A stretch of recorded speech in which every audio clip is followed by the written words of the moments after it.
देखिए, ट्रंप सुबह शाम भारत भारत करते रहते हैं। इसके पीछे की मैडमैन थ्योरी भी हम आपको बताएंगे, लेकिन उससे पहले अभी आपने सुना ट्रंप कह रहे हैं कि 7 जेट्स गिरे, जबकि कुछ दिन पहले कह रहे थे कि 5 जेट्स गिरे। ऐसे में सवाल यह है कि क्या ट्रंप को कैलकुलेशन करना नहीं आता? क्या ट्रंप की गणित कमजोर है क्या, या फिर ट्रंप सिर्फ हवा में बातें करते हैं, हवाई बातें करते हैं? भारत और पाकिस्तान एक दूसरे के प्लेन्स गिरा रहे थे। 5 जेट्स गिराए गए। भारत और पाकिस्तान न्यूक्लियर युद्ध की तरफ बढ़ रहे थे। 7 जेट्स गिराए भी गए। वहीं जंग पर झूठ बोलने के साथ ही ट्रंप ने भारत के खिलाफ एक्स्ट्रा 25% टैरिफ का नोटिफिकेशन भी जारी कर दिया है। इसके मुताबिक भारत पर आज रात से ही कुल 50% टैरिफ लगाया जाएगा। ये नोटिफिकेशन की तस्वीर हम आपको दिखा रहे हैं। आज से 50% टैरिफ लगना है। अब डोनाल्ड ट्रंप ने भारत पर एक्स्ट्रा टैरिफ क्यों लगाया, इस पर बात करेंगे, लेकिन उससे पहले आपको सुनवाते हैं कि ट्रंप किस तरह ये बात कह रहे हैं कि वो जंग को रुकवाने के लिए टैरिफ वाली धमकी दिया करते हैं। ये बयान सुनिए, फिर आपको बताएंगे कि कैसे ट्रंप की धमकी को भारत ने डिफ्यूज कर दिया। पहले बयान सुनिए। मैंने जिन 7 युद्धों को रोका, उनमें से 4 इसलिए रुके क्योंकि मेरे पास टैरिफ और व्यापार थे, और मैं कह सका अगर आप युद्ध करना चाहते हैं और सबको मारना चाहते हैं तो ठीक है, लेकिन हम आपके साथ व्यापार करने पर 100% टैरिफ लगाएंगे। वो सब हार गए। हम टैरिफ से खरबों डॉलर ले रहे हैं और टैरिफ के कारण युद्ध रोक रहे हैं। दूसरे देशों ने हमारे साथ ऐसा किया और अब हम दूसरे देशों के साथ ऐसा कर रहे हैं। डोनाल्ड ट्रंप की इस टैरिफ वाली धमकी का जवाब प्रधानमंत्री नरेंद्र मोदी ने आज अहमदाबाद से दिया है, जहां उन्होंने कहा कि भारत एक लक्ष्य की तरफ आगे बढ़ रहा है और ग्लोबल कंपनीज का भरोसा भारत की तरफ बढ़ता जा रहा है। सुनिए। भारत की मेक इन इंडिया इस यात्रा में एक नया अध्याय जुड़ रहा है। ये make in India, make for the world हमारे उस लक्ष्य की तरफ एक बड़ी छलांग है। आज से भारत में बने इलेक्ट्रिक व्हीकल्स 100 देशों को एक्सपोर्ट किए जाएंगे। साथ ही आज हाइब्रिड बैटरी इलेक्ट्रोड मैन्युफैक्चरिंग भी स्टार्ट हो रही है।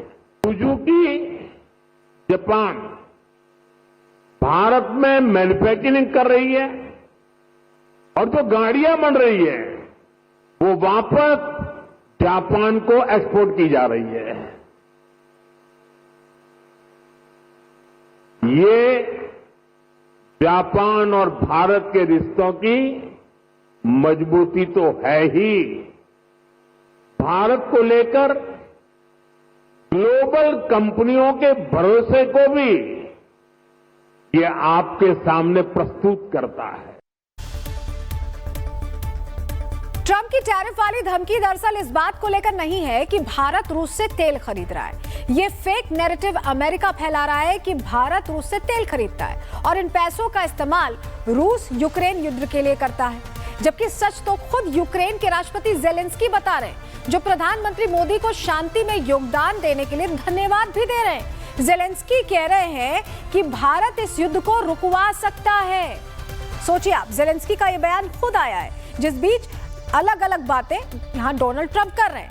मतलब साफ है कि बात जंग की नहीं, बात तो कुछ और ही है। अब आप ये तस्वीर देखिए, इसमें आपको काफी समानता दिखाई देगी। एक तस्वीर ट्रंप की है तो दूसरी तस्वीर रिचर्ड निक्सन की है, जो अमेरिका के राष्ट्रपति हुआ करते थे। पश्चिमी मीडिया खुद कह रहा है कि ट्रंप रिचर्ड निक्सन की तरह बर्ताव कर रहे हैं, यानी जैसे रिचर्ड निक्सन ने वियतनाम युद्ध रुकवाने के लिए धमकियों का सहारा लिया था, ठीक ऐसा ही ट्रंप भी क्रोध और धमकी देकर दबाव बनाना चाहते हैं। और इसलिए ट्रंप मैडमैन थ्योरी का सहारा ले रहे हैं। ये थ्योरी क्या है, ग्राफिक्स के जरिए आपको बताते हैं, समझाते हैं। दरअसल ट्रंप अपनी तुलना रिचर्ड निक्सन से करते हैं। राजनीति में दोनों का नजरिया एक जैसा ही रहा है। 1980 के दशक में ट्रंप रिचर्ड के प्रशंसक रहे। वियतनाम युद्ध रुकवाने को लेकर प्रशंसा की। रिचर्ड दबाव बनाकर अपना काम करवाते थे। ट्रंप भी रिचर्ड की तरह ही अब दबाव बनाना चाहते हैं, काम करवाना चाहते हैं। रिचर्ड काम करवाने के लिए धमकी देते थे। रिचर्ड क्रोध में आकर फैसले लिया करते थे, बहुत अग्रेसिव थे। ट्रंप भी रिचर्ड की तरह ही व्यवहार इस वक्त कर रहे हैं। ट्रंप रिचर्ड की मैडमैन थ्योरी अपना रहे हैं और उनको लग रहा है कि ये थ्योरी अपनाकर वो पूरी दुनिया पर कहीं ना कहीं अपना दबदबा कायम कर लेंगे। लेकिन यहाँ मैडमैन के पीछे भी एक मैडमैन है, यानी असली मैडमैन ट्रंप नहीं, बल्कि असली मैडमैन तो ट्रंप के वित्तीय सलाहकार पीटर नवेरा हैं। और पीटर ही वो शख्स हैं जिन्होंने ट्रंप को भारत के खिलाफ भड़काया है और जमकर उनका कहीं ना कहीं मूड पूरा भारत के प्रति पीटर ने चेंज कर लिया है। पीटर नोवेरो ने ही ट्रंप को याद दिलाया कि भारत की बढ़ती रफ्तार को रोकना होगा और यही वजह है कि ट्रंप भारत को झुकाने की कोशिश कर रहे हैं। और जब भारत नहीं रुका और चीन और रूस के साथ उसकी दोस्ती बढ़ी तो ट्रंप को अब जलन हो रही है और इसीलिए अब वो चीन और रूस को भी धमका रहे हैं। हम रूस और चीन के साथ परमाणु हथियारों के अप्रसार की कोशिश कर रहे हैं। ये बहुत महत्वपूर्ण है। मैंने हाल ही में राष्ट्रपति पुतिन के साथ इस पर चर्चा की थी और ये सिर्फ यही नहीं बल्कि इससे कहीं ज्यादा है। मैं मानता हूं कि परमाणु हथियारों का अप्रसार हमारे लिए एक बड़ा लक्ष्य है, लेकिन रूस भी इसके लिए तैयार होगा। हम परमाणु हथियारों के प्रसार को नहीं होने दे सकते। हमें परमाणु हथियारों को रोकना होगा। इनकी शक्ति बहुत ज्यादा है। चीन और रूस को एटम वाली धमकी देने के साथ ही ट्रंप अब ये तक कह रहे हैं कि उनके पास कुछ ऐसे कार्ड्स हैं जिसके जरिए वो चीन को बर्बाद कर सकते हैं। ये भी सुन लीजिए। आप जा सकते हैं, लेकिन हम चीन के साथ एक बहुत अच्छा संबंध बनाएंगे।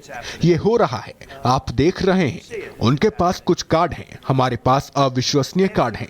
लेकिन अगर मैं उन कार्डों को खेलूं तो वो चीन को नष्ट कर देगा। लेकिन मैं उन कार्डों को नहीं खेलूंगा। तो ट्रंप रूस को धमका रहे हैं, चीन को धमका रहे हैं, भारत को धमकाने की कोशिश कर रहे हैं, रूस के तेल पर तनाव पूरी तरह से बनाना चाहते हैं। लेकिन जो सच है वो विदेश मंत्री एस जयशंकर पहले ही क्लियर कर चुके हैं, बता चुके हैं।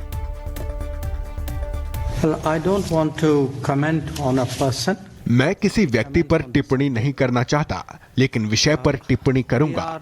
हम रूसी तेल के सबसे बड़े खरीदार नहीं हैं, वो चीन है। हम रूसी एलएनजी के सबसे बड़े खरीदार नहीं हैं। मुझे यकीन नहीं है, लेकिन मुझे लगता है कि वो यूरोपीय संघ है। हम 2022 के बाद रूस के साथ सबसे बड़ा व्यापारिक उछाल वाला देश नहीं है। मुझे लगता है कि कुछ देश हैं जो इसकी जांच कर रहे हैं। हम वास्तव में एक ऐसा देश हैं जहां पिछले कुछ सालों में अमेरिकियों ने कहा है कि हमें सब कुछ करना चाहिए। विश्व ऊर्जा बाजारों को स्थिर करने के लिए, जिसमें रूस से तेल खरीदना भी शामिल है। संयोगवश हम अमेरिका से भी तेल खरीदते हैं और वो राशि बढ़ रही है। तो ईमानदारी से हमें ये तर्क समझ में नहीं आ रहा है कि जिस बात का आपने जिक्र किया वो क्या है। So, quite honestly, we are very perplexed at the logic of the argument that देखिए, अब ट्रंप का जो असली रंग है वो पूरी दुनिया जानती है। ट्रंप मैडमैन बनने की कोशिश कर रहे हैं, लेकिन उनकी हकीकत जयशंकर ने सामने रख दी है। बाकी ट्रंप के हाथ को क्या हुआ है, जो सवाल हमने शुरुआत में किया था, उसका जवाब अब व्हाइट हाउस की प्रवक्ता कैरोलिन ने दिया है, वो भी सुनिए। हाल के फोटोज में राष्ट्रपति के हाथ पर मामूली चोटें दिखी हैं। ये अक्सर हाथ मिलाने और एस्प्रिन के उपयोग से होने वाली मामूली मुलायम उत्तक की जलन के अनुरूप है, जो एक मानक हृदय रोग निवारक उपचार के हिस्से के रूप में लिया जाता है। और राष्ट्रपति की सेहत बहुत अच्छी बनी हुई है, जो मुझे लगता है कि आप सभी रोजाना यहाँ देखते हैं। तो राष्ट्रपति चाहते थे कि मैं ये नोट सभी के साथ साझा करूँ। मैं इसे लेकर और सवालों के लिए खुशी से तैयार हूँ।